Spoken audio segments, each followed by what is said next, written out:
The lawyer's business card was still warm from my hand when my mother-in-law looked me dead in the eye and said, "Rachel, honey, we just didn't want to hurt you." That's what she said, 3 days after I found out my husband had been sleeping with his coworker for 11 months, and 2 hours after I found out his entire family had known for 6 of them. They didn't want to hurt me. They just let me keep making his favorite dinners, keep folding his laundry, keep defending him at Sunday dinners while they sat there knowing exactly what he was doing every time he said he was working late. My hands were shaking, but not from sadness anymore. By that point, sadness had already burned off, and what was left underneath it was something colder, sharper, and a lot more useful. Because here's the thing none of them understood yet, while they were busy hiding his secret, I had already been quietly building one of my own, and mine was about to cost them a lot more than an awkward Thanksgiving. 6 months earlier, my name was just Rachel Whitfield, 42 years old, married for 16 years, living in a pretty brick colonial off Providence Road in Charlotte, North Carolina, the kind of house with a wraparound porch that made people slow their cars down to look. My husband, Daniel, was a regional sales director for a medical supply company, the kind of job that came with a company card, a lot of conferences, and just enough travel to make an affair painfully easy to pull off. We had 2 kids, Emma, 15, and Jason, 12, a golden retriever named Biscuit, and on paper, the kind of life that made other women at the PTA meeting sigh and say, "You two are just so solid." I believed that too. That's the part that still stings a little, even now, I actually believed it. It started small. A missed call that got returned a little too fast when I glanced at his phone. A new cologne I didn't recognize on his collar. A team dinner on a Tuesday that ran until 11 at night. Any one of those things alone means nothing. But when you're married 16 years, you learn the rhythm of a person, and Daniel's rhythm was off. So I did what any woman with a functioning brain and access to a laptop does. I started paying attention, quietly, without accusations, without confrontation, just watching. And if you're new here and you've ever had that gut feeling that something was wrong in your own life, wrong with someone you trusted completely, I want you to stay with me through this one, because this story is going to show you exactly what quiet, patient justice looks like when it's finally allowed to land. And if that's the kind of story you need right now, go ahead and subscribe to Silent Revenge Stories, because I promise you, by the end of this, you're going to feel something settle in your chest that's been unsettled for a long time. Her name was Jessica Marsh. 29 years old, worked in medical device marketing, the kind of woman who posted gym selfies with captions about choosing yourself. I found her name on a hotel confirmation email that synced to our shared family calendar by accident, Daniel's own mistake, not mine, though I've since learned that men who are cheating get sloppy in exactly this way, because deep down, some small stupid part of them wants to get caught so they don't have to be the one to end it. The hotel was the Ballantine, 25 minutes from our house, booked for a Tuesday night in March, the same Tuesday he told me and the kids he had a vendor dinner running late in Concord. I didn't scream. I didn't confront him that night. I sat in my closet with the door locked, staring at that confirmation email, and I made a decision that changed everything that came after. I decided I wasn't going to let this be a fight I lost by reacting first. I was going to be smart. I called my cousin Vanessa, a paralegal in Raleigh who has forgotten more about North Carolina family law than most attorneys will ever know, and she said one sentence I've never forgotten: "Rachel, whoever documents first, wins." So that's what I did. I started documenting. Over the next several weeks, I quietly built a folder. Hotel confirmations. Credit card statements he thought I didn't check because they went to his email, except I'd had access to that account since 2019 when he asked me to help him set up 2-factor authentication and never bothered to remove me. Photos from Jessica's own public Instagram, geotagged at restaurants in Charlotte on nights he told me he was in Greensboro. A receipt for a hotel robe, an actual robe he apparently bought her, charged to a card, delivered to an address that turned out to be her apartment on East Boulevard. I wasn't building this to torture myself. I was building it because I already suspected something worse than an affair was coming, and I was right. Here's the part that turned my quiet grief into something else entirely.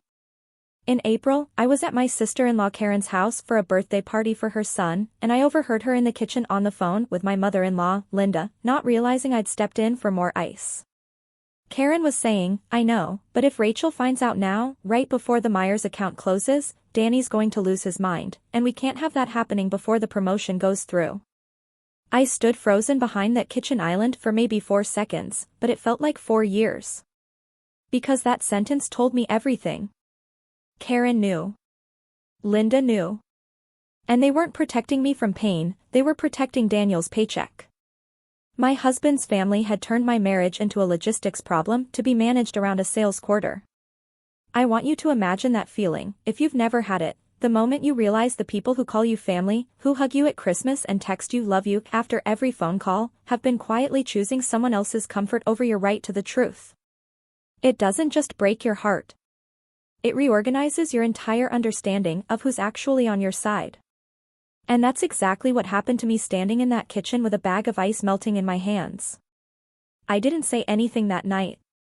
I smiled, I sang happy birthday, I hugged Karen. Goodbye. Like nothing had happened, because I already knew something they didn't. I wasn't the only one who could keep a secret. See, 3 years before any of this started, my grandmother Eleanor left me a modest inheritance, about $83,000, along with 40 acres of undeveloped land near Lake Norman that had been in her family since the 1950s. Daniel knew about the money, we talked about using some of it for a kitchen renovation eventually, but what he didn't know, what nobody in his family knew, was that 18 months earlier, a development company had approached me directly about that land, because a new highway extension was about to make it extremely valuable for commercial build-out. I had quietly hired my own attorney, kept the land solely in my name exactly as my grandmother's will specified, and had been sitting on an offer worth just under $1.1 million that I hadn't told a single soul about, including my own husband. I wasn't hiding it out of malice. I was hiding it because some instinct in me, some old survival wiring, told me that a woman should always keep one card nobody else knows she's holding. I had no idea just how right that instinct would turn out to be.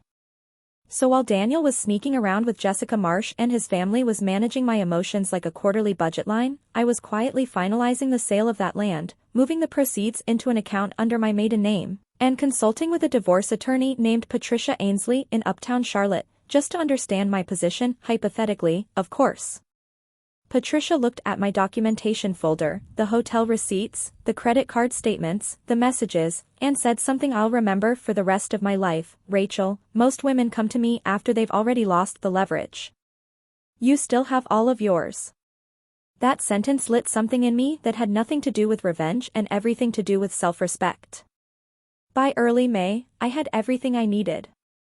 I knew about the affair. I knew his family had covered for him. I knew, thanks to some very careful digging by Vanessa, that Daniel had also been quietly draining nearly $11,000 from our joint savings account over 4 months, money that matched almost perfectly with the hotel stays, dinners, and one very expensive tennis bracelet purchased from a jeweler on South Tryon Street that had absolutely never made it home to me. And I knew that Memorial Day weekend, the whole family, Linda, Karen, Karen's husband Rob, and Daniel's brother Tyler and his wife, was gathering at Linda's lake house on Lake Wiley for their annual cookout. The same cookout where, every single year, Linda liked to stand up with a glass of sweet tea and toast to family, honesty, and sticking together no matter what. I decided that was exactly where this needed to end. But before I tell you what happened at that lake house, I need you to understand something that happened 2 weeks before it, because it changed the entire shape of my plan. I was at Emma's soccer game when I got a call from a number I didn't recognize. It was Jessica Marsh. Not to apologize, to warn me, in the strangest, most self-serving way a person can warn someone. She told me Daniel had been talking about leaving me for months, but kept stalling because of the money situation, and that just that week, he'd mentioned to her that his mother had suggested he get ahead of things by quietly having me removed as a beneficiary on his life insurance and 401k before I found out about the affair and did something crazy. Jessica told me this, I think, because she just found out Daniel had also been seeing someone else on his Nashville trips, a woman named Brittany, and heartbreak apparently makes people generous with information they never meant to give away. I sat in my car in that parking lot, engine running, and I laughed, not because it was funny, but because it confirmed something I already knew deep in my gut. This wasn't a man having a midlife crisis. This was a calculated, family-assisted campaign to isolate me financially before I even knew there was a war going on. That was the moment the plan sharpened from protect myself into and make sure they understand exactly what they tried to do. Because there's a difference between a man's private mistake and a family's coordinated effort to profit from your blindness, and I was done pretending those were the same thing. I spent the next 2 weeks moving quietly and precisely. I met with Patricia 3 more times. I secured copies of every financial document, every text screenshot Vanessa had helped me legally pull from our shared cloud backup, and every piece of proof about the missing $11,000. I also did one more thing. I called my land buyer's attorney and finalized the sale completely, moving $1.1 million into an account Daniel Whitfield's name would never touch, an account his mother's careful little family meetings had absolutely no idea existed. I want to be clear about something here, because I know some of you are wondering. I wasn't doing this to disappear or run away. I was doing this because I had learned the hard way that people only respect boundaries they can't financially bulldoze through, and I intended to make mine bulletproof before I ever opened my mouth. Memorial Day weekend came.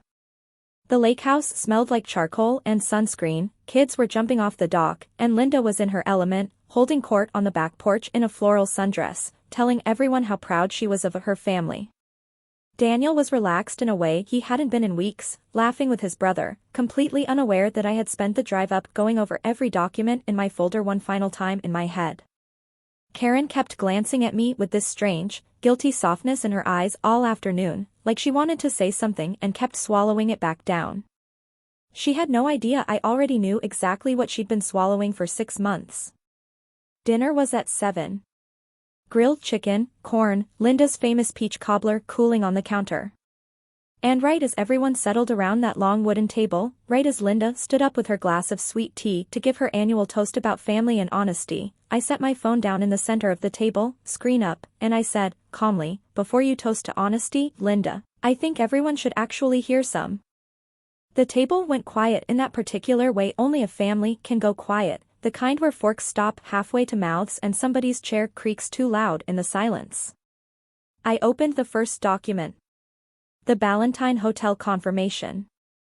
I read the date out loud. I looked at Daniel and said, "You told me you were in Concord that night." Then I opened the bank statement showing the $11,000, laid out month by month next to the exact dates of hotel charges and a jewelry store purchase. Then, and this was the part that made Linda's face go the color of the tablecloth, I repeated, almost word for word, the conversation I'd overheard in Karen's kitchen back in April, the one about not telling me before the Myers account closed. Karen's husband Rob actually said, out loud, "Wait, you knew," to his own wife, right there at the table, and Karen had absolutely nowhere to look. Daniel tried to talk, stammering something about how it wasn't what it looked like, and I let him get about 4 words in before I said the sentence I'd been holding on to for weeks. I already knew. I've known for months. What I didn't know is that your mother suggested you cut me out of your life insurance before I found out, so let's talk about that next.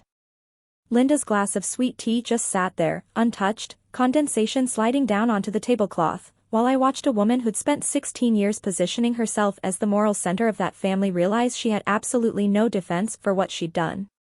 And Jason, my son, I want to be honest, I hadn't planned for the kids to hear any of it, but Emma had wandered up from the dock right as I started talking, and she stood in the doorway with wide eyes, watching her father's face crumble in real time. That part I'll admit still gets to me. Revenge is satisfying, but it's never entirely clean, and I want anyone listening who's in the middle of something like this to know that going in, the truth costs something even when it's the right thing to do. But here's the part that turned quiet exposure into something they truly could not undo. 2 days later, Daniel came to the house. I'd already had the locks changed, a small detail Patricia had advised me to handle, for peace of mind, and he stood on the porch he used to call his own, asking to talk. I let him in, sat him down at the kitchen table, and I told him the truth about the land. About the sale. About the $1.1 million sitting in an account with my name only on it, an account that predated the affair, that had nothing to do with our marital assets because it came from a separate inheritance my grandmother had specifically protected in her will. His face went through about 4 different emotions in 10 seconds, shock, then something that looked almost like relief that maybe there was still money to fight over, and then, when Patricia's letter arrived a week later laying out exactly how protected that inheritance was under North Carolina law, pure defeat. He had spent months positioning himself to walk away financially comfortable while I was left rebuilding. Instead, I walked into that divorce with an attorney who'd already closed every loophole, a documented pattern of financial deception on his part that strengthened my position on the marital home and the kids' custody arrangement, and an inheritance he could never touch. The house on Providence Road stayed with me and the kids. Daniel moved into a 2-bedroom apartment off Park Road, and last I heard, things with Jessica ended within 2 months of the divorce filing, because apparently a relationship built entirely on secrecy doesn't hold up very well once the secrecy runs out of oxygen. As for Linda and Karen, I didn't need to do anything else to them. The truth did the rest.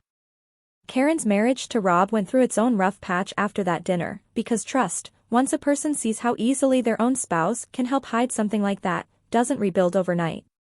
Linda stopped hosting the Memorial Day cookout the following year. Nobody ever officially said why. Everybody knew why. I think about that year a lot, honestly. Not with bitterness anymore, but with a strange kind of gratitude, because it taught me the most important lesson of my adult life, that being underestimated by people who think your silence means weakness is actually one of the most powerful positions you can be in, as long as you use that silence to prepare instead of just to suffer. If there's anyone out there right now sitting in the exact seat I was sitting in 6 months before that dinner, sensing something is wrong, feeling the people around you protecting someone else's comfort over your right to the truth, I want you to hear me clearly. You don't have to scream to win. You don't have to burn everything down in one angry night. You just have to be patient, be smart, and make sure that when the truth finally comes out, it comes out on your terms, backed by everything you need to walk away standing taller than the people who tried to keep you in the dark. That's the whole difference between falling apart and rising up, and I promise you, it's a difference you're capable of. If this story meant something to you, if any part of it reminded you of your own life, I'd love for you to subscribe to Silent Revenge Stories, because there are so many more stories like mine waiting to be told, stories about women who stopped waiting to be protected and started protecting themselves instead.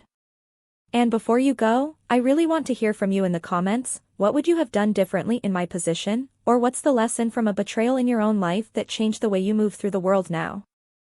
I read every single one, and I promise you, your story matters just as much as mine does.